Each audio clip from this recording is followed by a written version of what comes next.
Hello, everyone. Welcome back to Take the Initiative. It's me, Rebel Trader. I'm doing this one pre-recorded because we've got Richmond coverage streaming live as we're recording, and I don't know if you can stream multiple things on YouTube at once, and I don't really want to try in the middle of Richmond. So we're getting this one pre-recorded. We've got DestinyRiky here on the bottom playing Luke Data Vault, Jarol on the top playing Qi'ra 30. Let's take a look at these deck lists. They're also linked in the description on Substack if you want to check them out yourself. But this is the Luke Data Vault deck. It's running a bit lower on the top end than I would expect. He's got Chewies in there also. But otherwise, it looks pretty similar to standard Luke decks. Oh, he's also got lightsabers in there, but I think that's becoming pretty standard. And then this is Jarol's Qi'ra. And the 30 has fallen down a bit. Most people are on either ECL or Data Vault if they don't want ECL. But Jarol's sticking to the classic 30 HP version. And he's got some interesting stuff in there that's not in a lot of other lists, like Corvus's, Childson. So we'll see how that ends up going for him. But this looks pretty solid. Also, he's got Dooku in there instead of Maul. So are they waiting for me, or are they just they're just really figuring out their second resource here? We can take a look at the bracket, I guess.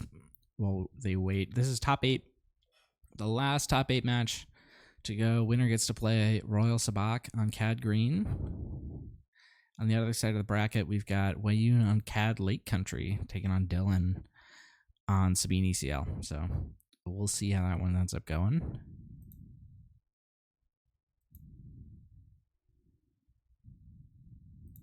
All right, and they're getting started. And both players have pretty much their ideal turn 1 play. Pershing for Jarol. Dispatcher with the shield for DestinyRiky.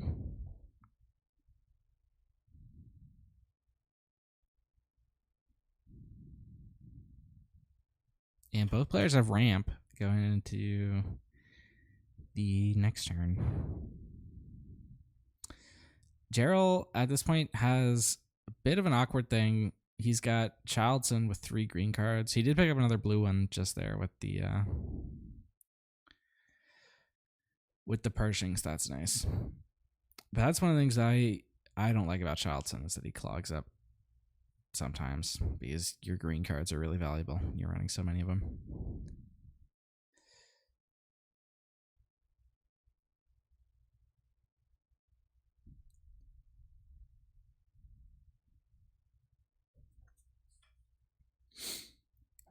DestinyRiky there had the chance to ramp, didn't take it. Makes a lot of sense to me, actually. Shielded Echo-based Defender is really nice into the Qi'ra here. And he can play, ramp this turn and then also Dispatcher into a Luke.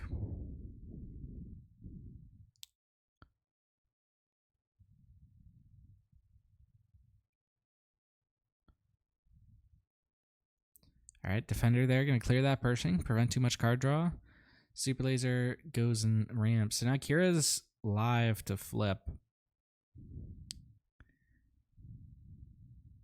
And yeah, it looks like DestinyRiky is setting up for that play that I was talking about.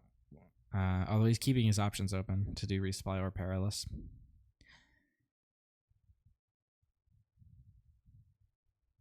All right, resupply coming down from Jarol. And also for DestinyRiky. So Luke is going to be able to flip next turn.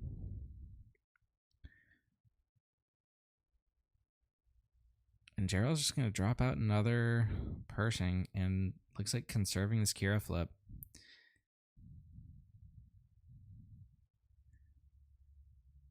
But now he's up to 7, which means his Vader is online this turn.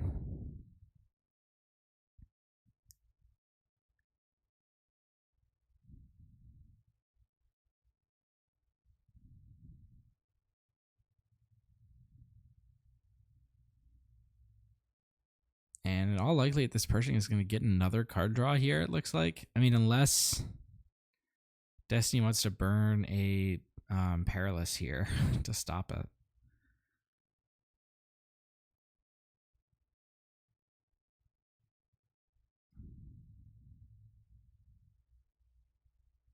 Destiny's hand is real awkward here. He might... Like, using this Perilous here might actually not be a bad move. Because I believe Dispatcher only lets you do units, so you can't ramp into this U-Wing.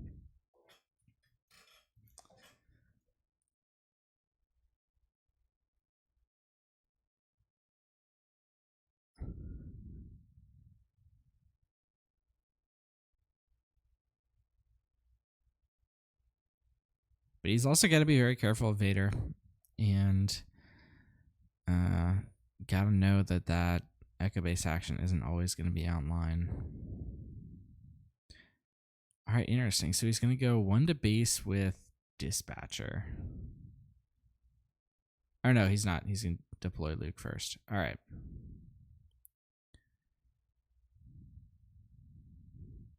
And that's actually a real interesting move because it gives him the chance to shield this Echo Base Defender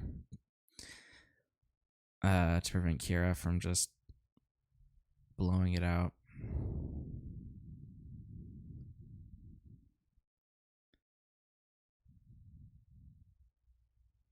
Also puts another threat on board that can kill Qi'ra and survive. Or, well, actually, he couldn't survive if she flips. But another way to kill Qi'ra. All right, so Qi'ra is going to flip.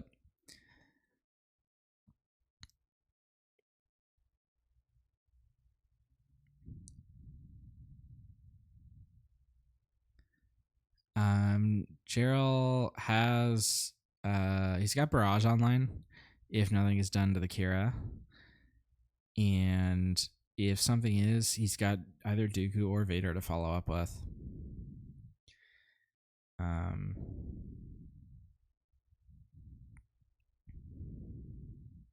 And then he also has Snoke for next turn, which Snoke would kill all of these non-leader units. Okay, so Defender is going to just trade into Qi'ra, so there's not going to be a shield coming down there. And it's going to be Vader. Probably just going to take out that Luke. And then, ooh, we can pull potentially 2 units here. Yeah, it's going to be Hilo and Pike. And that prevents the Luke from just walking over the Pershing. That's a massive Vader.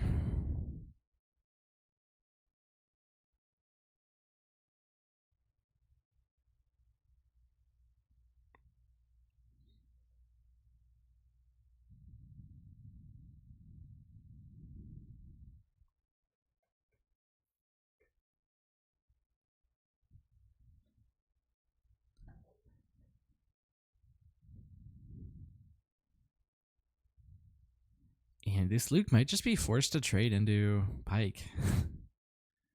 I don't know if Destiny is a better option.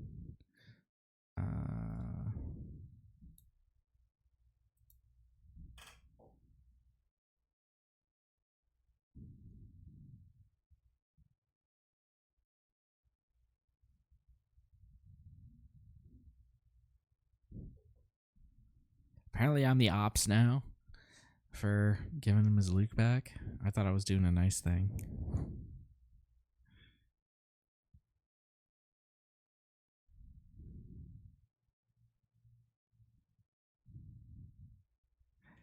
All right, Destiny's thinking about he might be thinking about passing here.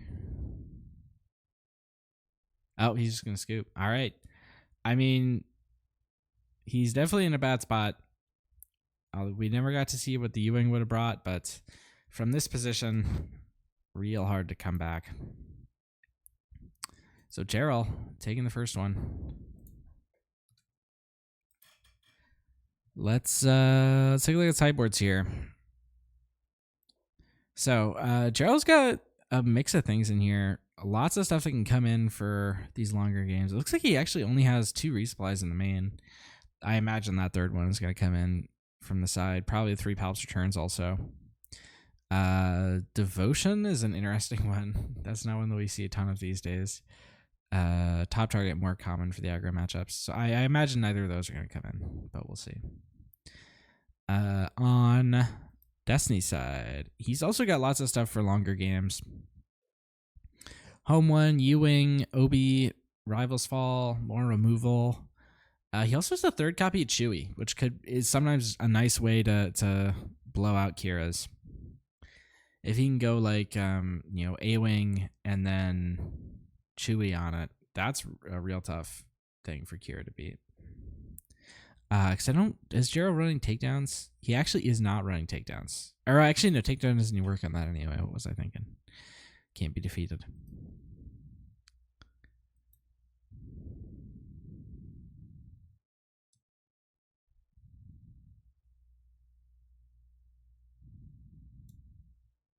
All right.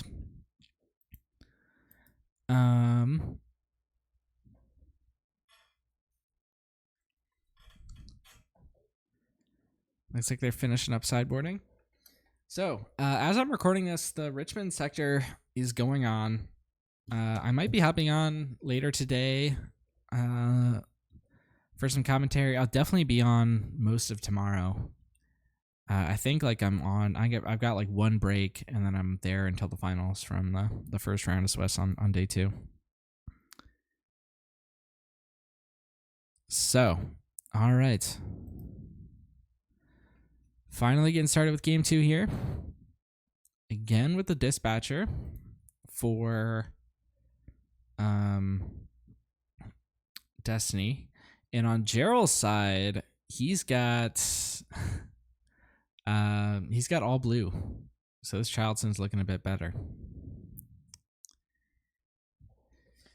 Destiny's got a couple options here, though. He could go for the dispatcher play again, or he could go for Batmarine.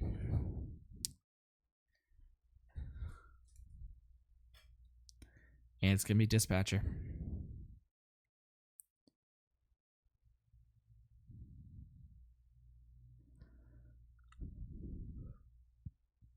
No ramp for Jarol just yet.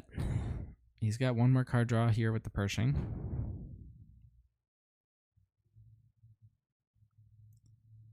And he's going to take it. Yeah, picks up another No Glory. This is a bit rough for Jarol. Like, he can go Pike and then shield it, and that's not bad. So now both players have, shielded Sentinels.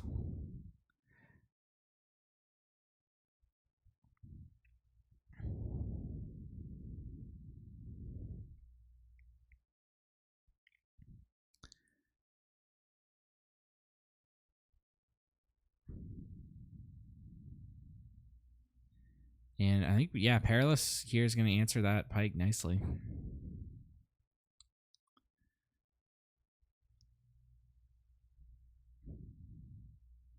All right. And now Jarol's in a position to get a 6/6 Childson if he draws one more blue card. If not, he can make a 5/5 Childson, but that gets eaten by what's on the board. Oh, doesn't get another blue. But, 5/5 might still be good enough.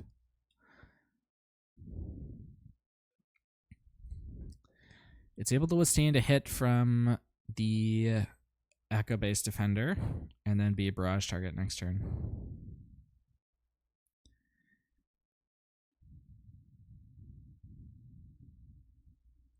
We'll see if Destiny wants to go that route.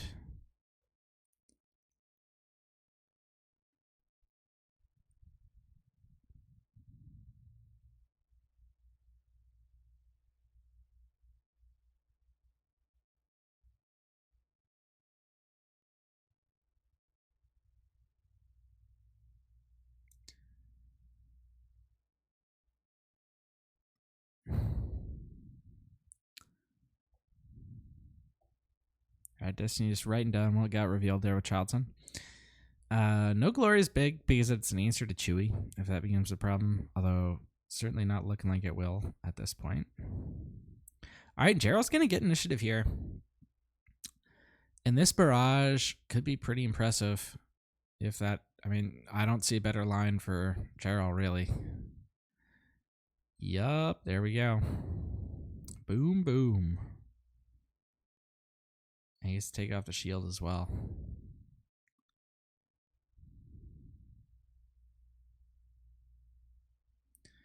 Although, this could be a pretty nice turn for Destiny. He's got Dispatcher into Protectors, and then he has Resupply to flip Luke early.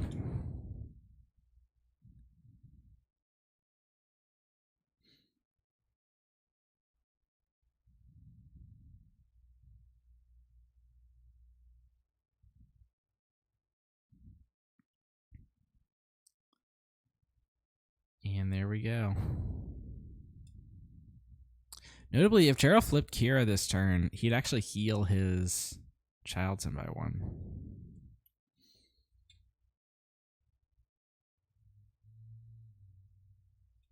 Destiny's saying he feels pretty screwed here. Not necessarily. He's not in like the worst spot. I mean, he could definitely be doing better. But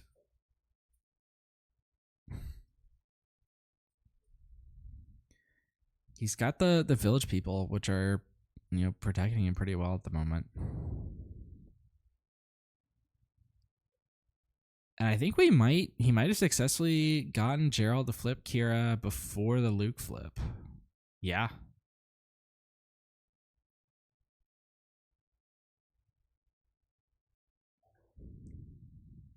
So he heals the Childson and Pershing by 1 on the flip. So okay, so the early Qi'ra flip did negate what I said earlier about the village people.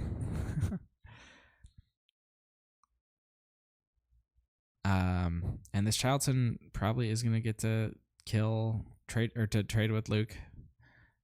Luke is gonna force it by attacking in.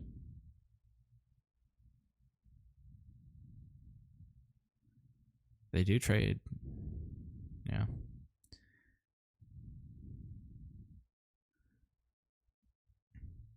And the big Luke unit can come down next turn. Although, like, Jarol does have just a massive card advantage here.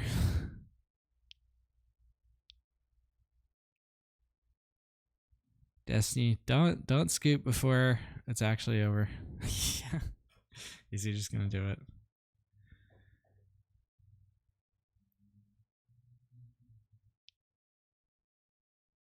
Alright, I guess they're gonna call it. Alright, good game. Congrats to Jarol for making it to the top 4. Thanks everyone for tuning in, and remember to always take the initiative.